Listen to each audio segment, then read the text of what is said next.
Welcome to Talk of the Town. This is an official podcast from the town of Pinetop-Lakeside to expand upon community topics shared through the Talk of the Town newsletter. Here we will give you more detail, respond to questions, and deliver information about community news and happenings.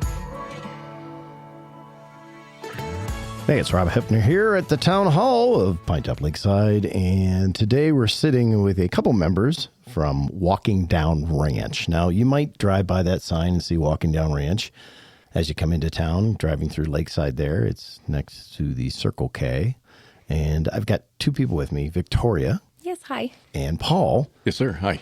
And Victoria, you're the vice president, correct? Yes, sir. Okay, and then Paul, you are the... Veteran liaison. Cool. Awesome.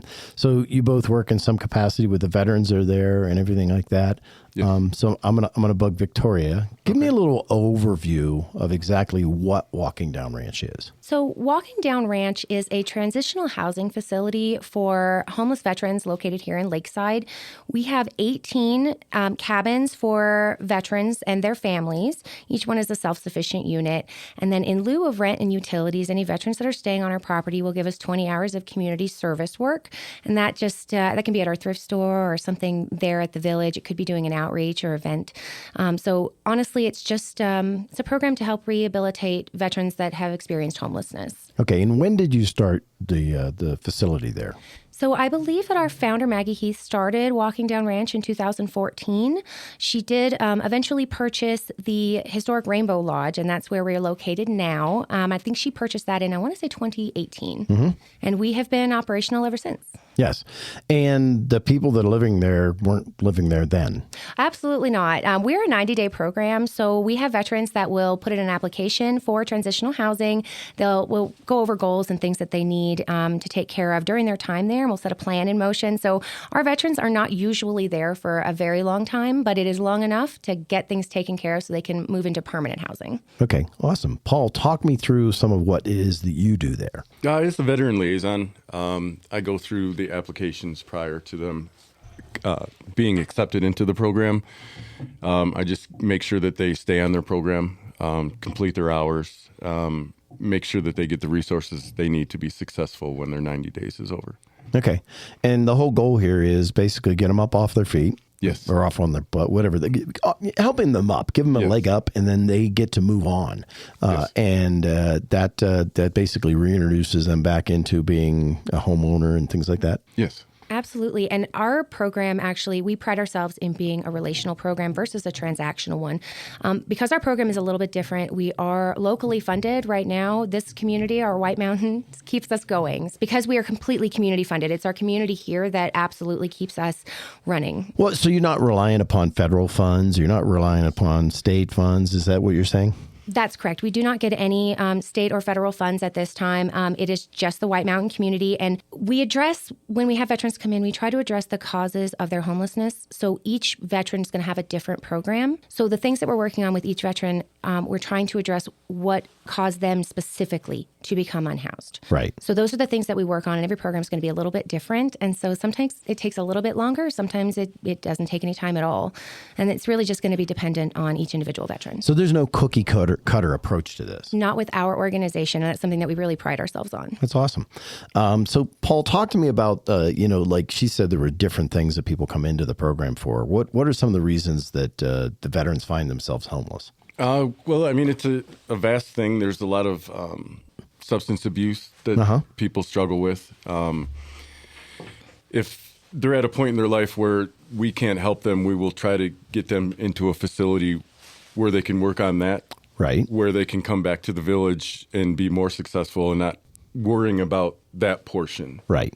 So you build them stability to be able to come into your program, and then you further build upon that stability to go out, right? Yeah, and if they do come into the program and we find that there are more resources that could help them out, we will assist them in going to those places and have them have an opportunity to return to the village once they figure those steps in their life out. Awesome.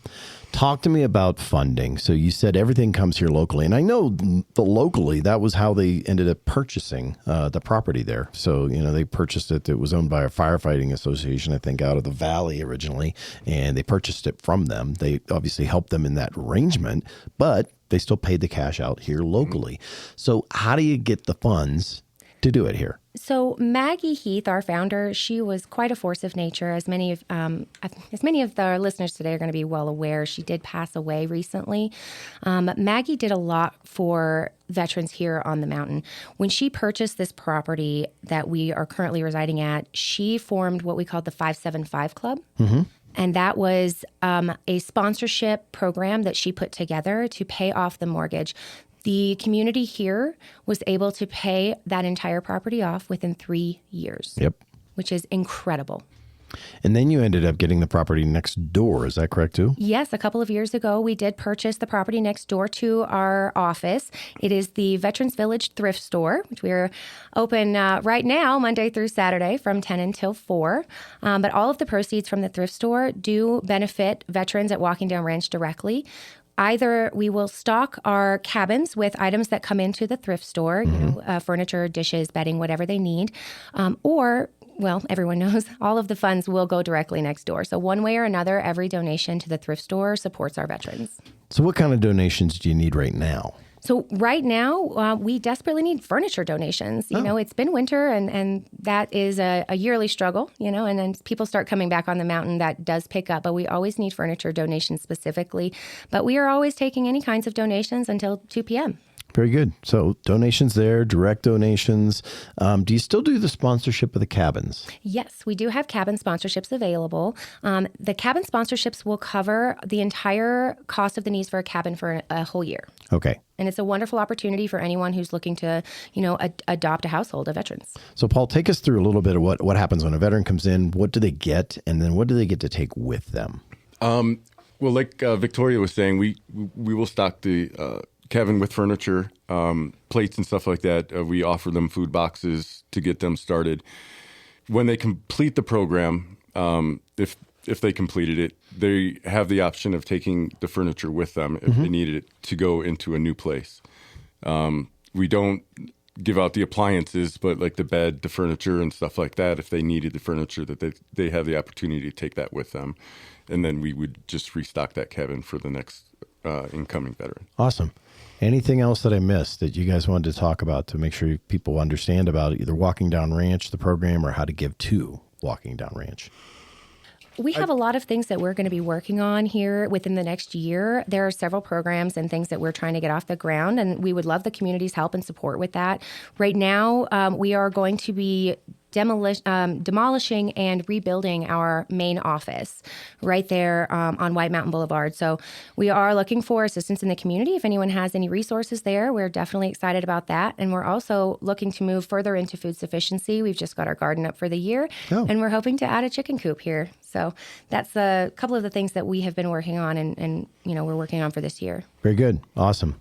Well, once again, Paul and Victoria. I try to make her another V name. We're just trying to do it. I've done it for the first 3 months I knew her. Awesome. Thank you very much for your time. Thank you very much, sir. And like I said, if you have any more questions or anything like that, you can reach out to them directly there, or I'm sure stop in or drop us a note here. And once again, this is Rob with the Town of Pinetop-Lakeside, reminding you if you need anything, need information, just look down below or stop in here to Town Hall.